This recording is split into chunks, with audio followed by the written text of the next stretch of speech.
From News 9, this is breaking news. And we are following the breaking news going on right now in Oklahoma City. A very dangerous fire, especially for firefighters as they are battling the fire at a brand new apartment complex called the Canton at Class and Curve. You're looking right now at live images from the Canton at Class and Curve. Firefighters just trying to get some of these flames out. This is incredible. If you're just joining us, like you mentioned, this fire started just after 6 o'clock and more firefighters have been going out there to the scene. Sylvia Corkill has been there on the ground following this for us. Sylvia, you've had a chance to talk to people who live around that area. What are they telling you? Amanda, this fire has obviously drawn a huge crowd. There are hundreds of folks who have literally come out of their apartments, their homes that are nearby just to see what's going on. Most of these folks just really disheartened, saddened to see this fire because they were so excited about this apartment complex going up. They said it was great for their community.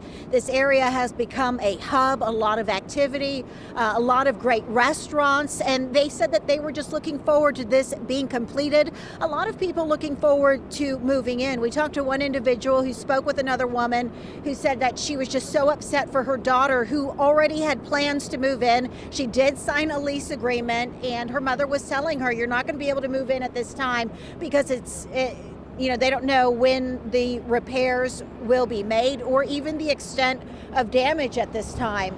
I'm going to step away now just so you can take a look. Now, as we were driving here, we were about 100 yards away when we could feel the heat from that fire. It was so intense at one point. Firefighters tell us when they first arrived, they initially saw a couple of flames and just a little bit of haze in the air from the smoke. They said within minutes, that fire grew exponentially, eventually traveling across that rooftop. And as you explained, it is that rubber that's on that roof that is so combustible. They said that they have just been dumping water on this fire throughout the night, and that is the only thing that they can do at this time. Now, fortunately, the wind has settled down. That was something early on in this fire. It seemed like the wind was picking up and really kicking up those flames. That is something that has died down. Firefighters fighting this from the ground, interior, and also from up above. Now, we're told that presented a challenge to some of these firefighters. They actually had to run the hoses up the 5 floors in order to get that water inside, come back down the stairs. Fortunately, the weather isn't too bad. Otherwise, those firefighters would have been absolutely exhausted. Depending on how long this fire goes, we're told that that they will have to rotate in firefighters just because they don't want them to get exhausted in a building of this size and, potentially risk putting themselves in danger. Earlier tonight, I did point out that there is a lot of heavy equipment at the base of this building. I think they're calling them scissor lifts. At one point, part of that roof did start to collapse, and firefighters immediately went to that area to make sure to extinguish any embers, any fire, because they did not want it to ignite that machinery with fuel and spread to that 4th floor. Jim, you can see from your shots there just how that 5th floor, that roof, how it has been collapsing, where we are seeing a lot of that fire. Well, that's right, Carl. Firefighters are still, just throwing water on this thing as much as they can here. We're going to fly a circle here. So we're going to get a little smoky over on the east side, but we're going to fly a circle here and kind of give you a complete 360-degree view of what's going on here. And like I said, the Canton, that is almost the entire roof there that is got flames coming out of it. And most of it has collapsed due to that rubberized material that is on top. It just makes it very difficult for them to even get this out. Most of it's collapsed into the 5th floor. As we come around here, Carl, you can see that parking garage. You'll see the parking garage come into view. That's the parking garage I was talking about that's on the east side between where the Canton apartments are and the hotel. So, that's a great buffer. The other thing that only concerns me is as you get on the south side here, so you have the parking garage, the heavy smoke right there, that part right underneath that heavy smoke and stuff, and I'm busy right now. Hang on. And so anyway, you get around on this side, and you can see already. Look at the thick black smoke that just broke out, Carl. Where those firefighters actually moved down, where they were spraying water. They've actually moved down, and now it's broken through the roof right there. And there's sections of that have collapsed. And they have moved further down with their ladder truck, trying to impede this from going all the way to the end here. But the way it's looking, Carl, from what I've been watching, and you can see a big flare up right there where it collapsed right there, and it got extra oxygen going in there. And well, actually, can we get that shot again, Rich? Rich is doing a great job here. Come back to your left a little bit, right in there, those windows. Those two windows right there have firefighters inside, Carl, underneath where that just collapsed. And they're shooting water up through it, trying to stop it from the inside. Now those guys right there, you got to take your hat off to them, because the last thing I'd want is to have that rubberized material falling down on me. But they are inside on that 5th floor right here, shooting water up. But you can see now, you can see the water coming through right there. But it just seems to have no effect on that, whatever that material is, Carl. It just seems to have no effect on it at all that water. And these guys have moved down, because now you can see the heavy, thick smoke, because there is flames. When you have that kind of smoke, there is something on fire underneath there.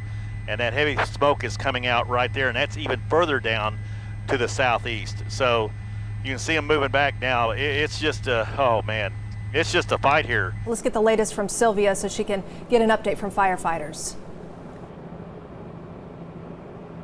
That's right. Benny, you have been out here since the very beginning. Just kind of tell me the challenges that you and your guys are facing right now.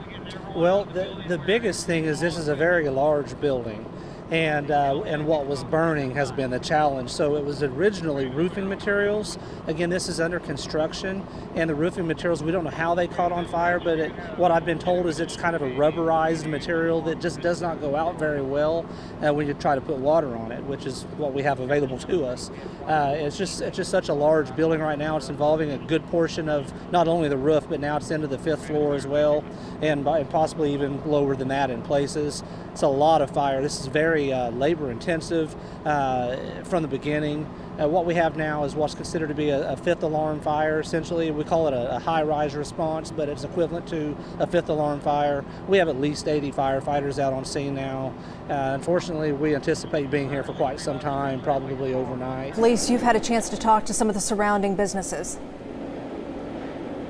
Yeah, I'm right between the apartment complex and that new hotel, the Ellison. I did go in and speak to the general manager. He says thankfully they do not have to evacuate right now. They are keeping lines open, lines of communication open between the fire department, of course, next door as they fight this blaze. I did speak to a woman who says she just checked in tonight for business, and of course she started smelling smoke, came outside. Sure enough, the building next door was completely engulfed in flames. Those firefighters there in that cherry picker shooting water through those windows. Many of those windows now shattered, where they have fired that water hose through. That power so incredibly strong.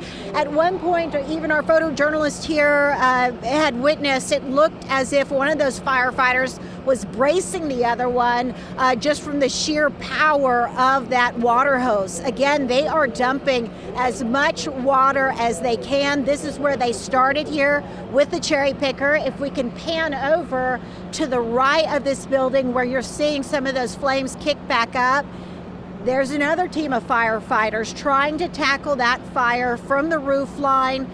They were shooting water into some of those windows about half an hour ago. We heard firefighters yell, "Get out of the way, make sure no one's down there," as some of that wall started to crumble. You're looking at the roof is pretty much all gone except for that southeast corner, which would be the right-hand side of your screen there. Now, we need to find out here. We're trying to figure out, they have stopped putting water on this from all angles. As you can see, there's no water being sprayed on this roof, so I don't know if they've just stopped and they're just going to contain it and let it, until they regroup here or change personnel out.